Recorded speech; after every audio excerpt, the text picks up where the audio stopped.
Être authentique, c'est être soi-même. Or, nous avons été créés différents. Et si on reproduit quelque chose qui existe déjà, on ne prend pas sa place et on ne craint pas de l'impact. Si on retrouve l'originalité de qui on est et on veut le partager au monde avec toute son essence, avec toute son originalité, avec toute sa quintessence, avec tout ce que ça donne, là, on crée de l'impact. Aujourd'hui, le discernement, je le dis très souvent, est la chose la mieux partagée.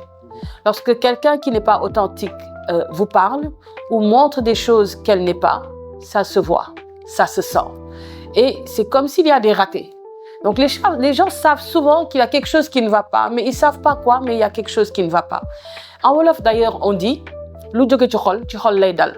C'est ce qui sort du cœur qui touche le cœur. Du coup, si ça ne vient pas de l'intérieur de la personne, si ça ne vient pas de l'être de la personne, il ne peut pas y avoir d'impact. On vous oublie vite, on ne se rappelle pas de vous, on oublie ce que vous avez dit, il n'y a pas d'émotion, il n'y a rien d'autre.